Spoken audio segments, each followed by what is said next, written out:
Welkom bij Pelemaas TV. Kleur en Kasterij plaatste vrijdagmiddag haar eco-auto op het Gouden Leeuwplein in Venray. Voor dit project heeft de lokale jeugd uit het dorp een auto op bijzondere wijze gepimpt. Het idee is ontstaan doordat we heel graag iets voor de Floriade wilden doen. Dat is uiteindelijk niet doorgegaan omdat het natuurlijk hier staat op het Gouden Leeuwplein. Maar we hadden al eerder iets met graffiti gedaan. Dit is heel goed aangeslagen bij de jeugd en daardoor wilden we weer iets met graffiti doen. Toen hadden we alleen nog iets nodig waarop we het moesten spuiten. En ja, toen zijn we bij een auto uitgekomen. En hoe is het helemaal gerealiseerd? Wat hebben jullie allemaal gedaan aan de auto? We hebben eerst alle ramen eruit moeten halen, alles van de stoelen, de motor, alles eruit moeten halen. En vervolgens zijn we gaan spuiten. En nu staat hij hier. Wat gaat er verder nog mee gebeuren? Hij staat nu hier tot en met oktober, tot het einde van de Floriade. En daarna willen we, als het gaat, op de jongerenontmoetingsplaats in Kasterij zetten, waar we ook al eerder een project hebben gehad. En waarom is het project eigenlijk niet doorgegaan dat hij uiteindelijk op de Floriade kwam te staan? Dit kwam omdat er vanuit Venray was er al een project wat daar naartoe ging. Daar konden we ons bij aansluiten, maar wij hadden al dit plan gemaakt. En ja, dan is het natuurlijk heel moeilijk om je bij een ander project aan te sluiten zonder je eigen ideeën daarin te kunnen verwerken. En daarom is het bij de Floriade jammer genoeg niet doorgegaan. En gaan jullie verder nog wel iets met de Floriade doen vanuit Kleur en Kasterij? Ja, wij hebben aangeboden gekregen om op 15 juni 2 workshops te geven om te vertellen hoe is Kleur en Kasterij ontstaan en dergelijke andere dingen. En nu trots, nu die hier op de Gouden Leeuwplein staat? Heel trots. We hadden natuurlijk liever gehad dat hij op de Floriade kwam te staan, maar ja, dat is jammer genoeg niet doorgegaan. Wat natuurlijk ook een kans was waar we rekening mee hadden kunnen houden. Hebben we ook gedaan, maar we zijn natuurlijk heel blij dat de gemeente ons een kans heeft geboden om hem ergens neer te kunnen zetten. Gijsteren staat zondag 13 mei voor de 11e keer in het teken van de internationale kunst. Dan wordt namelijk van 11 tot 5 uur de tweejaarlijkse internationale kunstmanifestatie gehouden. Door de mooie mix van een sfeervolle dorpskern, hoogwaardige kunst, muziek, zang en entertainment heeft de kunstmanifestatie elke keer weer een bijzondere ambiance. De Tribute to the Cats Band treedt op zaterdagavond 12 mei op in de Witte Hoeve in Venray. In 2002 werd in Volendam een muzikaal eerbetoon gebracht aan de Cats. In de jaren 60 de grondleggers van wat later als de Palingsound werd aangeduid. Het bleef niet bij dit eenmalige optreden, want inmiddels zijn we meer dan 300 concerten verder. De zaal gaat open om 7:30. Kaarten zijn verkrijgbaar bij de Witte Hoeve. De KNVB heeft de uitwedstrijd van Lake Valley tegen Groene Ster in Vlissingen alsnog vastgesteld op vrijdag 11 mei. Op 20 april ging het duel in de Eredivisie B niet door, omdat de spelersbus van Lake Valley met autopech strandde in Gilze. De wedstrijd heeft geen gevolgen meer voor de eindrangschikking. Lake Valley heeft de tweede plek vast in handen, terwijl Groene Ster niet meer van de 4e plaats af kan komen. Op donderdag 10 mei staat de 5e uitzending van Venray in Bedrijf aan tafel op de agenda.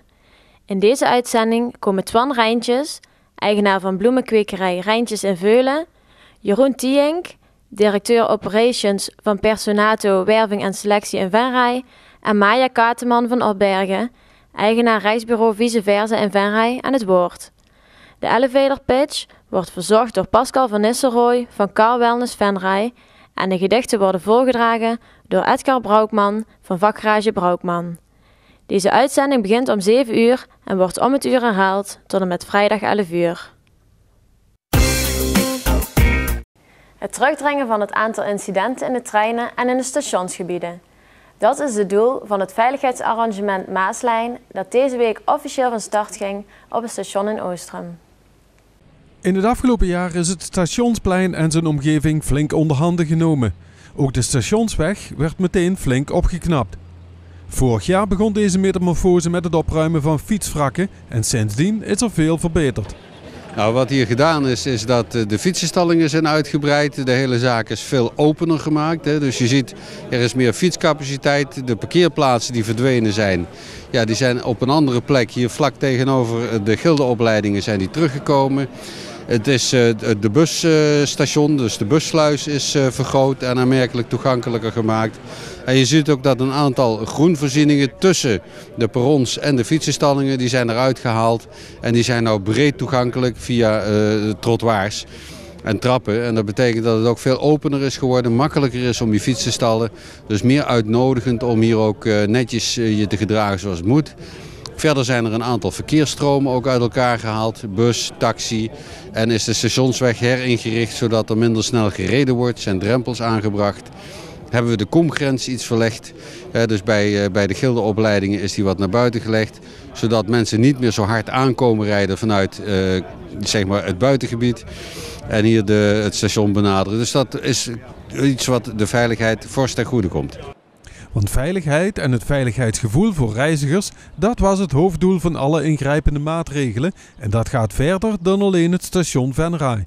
Nou, wat heel belangrijk is in ieder geval dat er 20 convenantpartners zijn. 20 convenantpartners, dus heel veel gemeentes van Nijmegen tot Venray. Die dus meedoen met dit arrangement. En dat is op zich al uniek, want door die integraliteit, door het samen, dan zijn de kosten natuurlijk ook beperkt. Maar je kunt ook zeg maar, projecten uitrollen van het ene station op het andere station. Zodat je geen uitbeddingseffecten krijgt naar een ander station. Als je hier in Venray wat doet, dat je dat niet krijgt in Boxmeer, omdat je dan dezelfde integrale aanpak hebt. Het veiligheidsarrangement, René, jij ook? Vandaag werd dus de officiële start gegeven van het veiligheidsarrangement, wat eigenlijk wil zeggen dat veel verschillende partijen gezamenlijk gaan zorgen voor verbetering van de veiligheid op en rond de stations van de Maaslijn. Ook de provincie vindt dat dus belangrijk. Nou, als je al gewoon kijkt naar de fysieke omgeving, als je al kijkt naar de fietsen bijvoorbeeld, dat die keurig netjes staan, goede parkeerplaatsen. Dat is natuurlijk ook gewoon belangrijk, dat als je, zeker als treinreiziger op het perron komt, dat het schoon opgeruimd is en dat het ook goed uitziet. Langs de hele Maaslijn van Roermond tot Nijmegen worden vrijwel alle locaties aangepakt en verbeterd. Daarvoor werken provincie, gemeenten, spoorwegbeheerders en vervoerders nu samen. Venray loopt dus voorop in het verfraaien en verbeteren van de stationsomgeving. Nu alleen het gebouw nog. Ja, het gebouw nog. Nou, dat gaat binnenkort ook komen. Meteen na de zomer zal hier gestart worden met de renovatie van het stationsgebouw.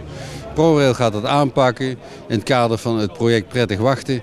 En dat wordt gewoon een veel modernere stationsgebouw met ook openbare toiletten erin. Zodat ook daar het prettig wachten gefaciliteerd wordt. En dat heeft de wethouder toch maar weer mooi gezegd. Toch zal de toekomst moeten uitwijzen of alle maatregelen ook echt invloed hebben op het veiligheidsgevoel. Nou, dat is iets wat nog zal moeten blijken, want wij gaan daar onderzoeken naar doen. Dan zullen we ook zien of het veiligheidsgevoel is toegenomen. Die onderzoeken die gebeuren ook periodiek. Dus daar is het te vroeg om er iets over te zeggen. Wat je natuurlijk wel kunt zien is dat de beleving van het station, de uitstraling van het station als je aankomt een hele andere is.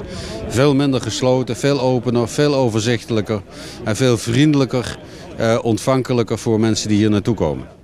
En dat sluit weer helemaal aan bij Fraai Venray en Venray Beste Binnenstad, waar de gemeente erg trots op is. Daarom mag daar gerust eens op gedronken worden.